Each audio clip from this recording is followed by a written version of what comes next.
Ich freue mich sehr. Neben mir jetzt ein Mann namens Justin Timberlake. Welcome. Thank you very much for being here. First of all, how do you feel? I'm good. Yeah. How are you? I'm fine. Where do you come from? We just came from Paris. We were in Berlin a couple of days ago. And we've been touring around doing some press for the movie. Yeah, In Time, the new movie coming up in Germany on the 1st of December. A movie which, from the first thought, sounds very good because aging stops at the age of 25. But there's a problem with it, right? Right. Basically, we've figured out how to live forever. So we've learned how to stop the aging gene at 25. But we risk overpopulation by doing that. So what we've come up with is this system where we have a ticking clock on our forearm that when we turn 25, we have a year of time that starts, and you have a year left to live, unless you can get more time. So time has become the currency. What have you been thinking while reading the script for the first time of Andrew Niccol? I thought a lot. It made me think a lot. It made me ask a lot of questions. I thought it was a very intriguing concept. And especially getting into the mind of the character, Will Salas, who I play, is a guy from a very poor part of this world. Because this system that he came up with, it's started to show us how class can be divided into the very rich and the very poor. Yeah. And so to only have a day to live every day, to have to keep struggling to stay alive, it makes you ask a lot of questions. Well, how would you move? And you have to move fast and think fast. Yeah. But the fact that many people have to die to avoid overpopulation divides the society in two parts. So whether you're born into time, so you don't have to worry at all, or you have to work in your life away. Do you think that there are parallels to the real world as well, where injustice and inequality also exists? I think that my favorite, the best science fiction films do that. They have a way of helping, of putting you in another world. You escape into this world that could be in the future, but they have this way of turning the mirror on us and making us ask a lot of questions. And I would agree with you that it's almost serendipitous that the movie is coming out 1st of December with everything that's at all the economic questions we have that are at the forefront of the media right now. Would you go that far, that it's like with a political attitude like in the tradition of 1984 or Brave New World into this direction? I don't know. That's probably more a question for Andrew since he wrote it and directed it. I think there's two social themes that are going on in this movie. One, our obsession with staying young and beautiful forever. And two, what is it? What would it be like if time was actually money? And I think there is kind of a social theme about how we have a tendency to classify people by how rich or how poor they might be.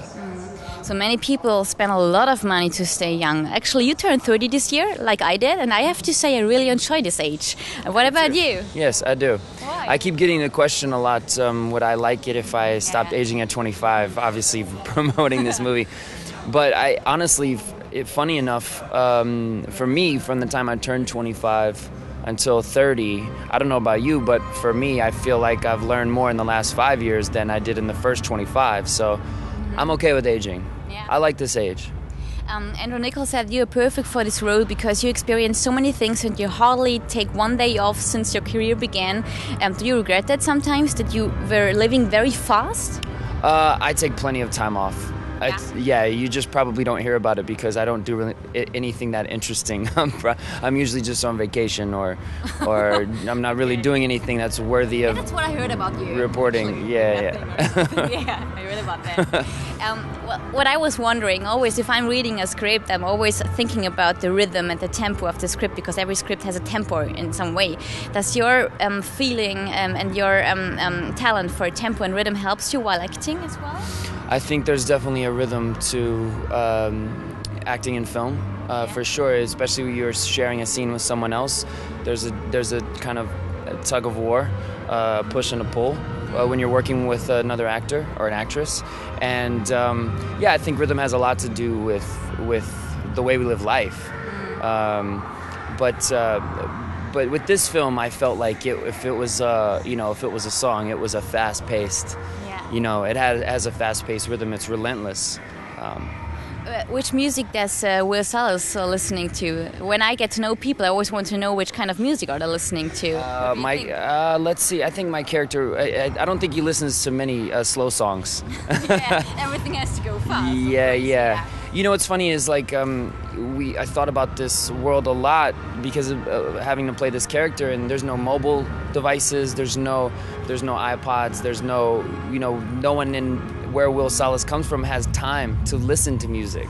Okay. So that's kind of the ironic part. It's when you think about it that way, yeah, it's almost disenfranchising. Actually, it's an action movie. Was there a point where you have thinking about, oh my god, I can do all that cool stuff like chasing cars and action scenes and get paid for it? Actually. Yes, there were. You get a real thrill doing action. It's a lot of fun. I remember there was one take when we were in a car chase and we flipped a car around and we Cillian Murphy, who's chasing Amanda Seyfried and myself, she hits the armored truck and spins around and we get away and when they cut, we were Amanda and I looked at each other. It was this real moment where we were it doesn't feel like a job. It feels like you got to ride a roller coaster all day and get paid for it. Actually, what I can imagine what's great for you at this point, because I think the people aren't wondering anymore if they see your name on a movie poster or something. They get used to see you in movies. And the Herald Tribune wrote, the big question about Mr. Timberlake's career is no longer whether he can act, but rather what kind of actor he wants to be. That's a nice compliment, I would say, but... Very kind. Yeah, what kind of actor you want to be then? I don't know. Honestly, I have so many different idols. I mean, I'm still not sure what type of musician I want to be. I think that I enjoy doing something different every time. I think you have to continue to challenge yourself. And I agree with you about, perception. I think, certain things take a while for a large group of people to get used to an idea. And for me, I'm just enjoying myself. I feel lucky every day that this is my job, that I could either be making a movie or making a record, or I love it. It's clear that I have a passion for it, and I think all I can really do is just continue to be inspired. But I heard you aren't in the mood to do a musical movie because everything is singing there. You sing about everything. You saw the interview I did with Dave? So no way.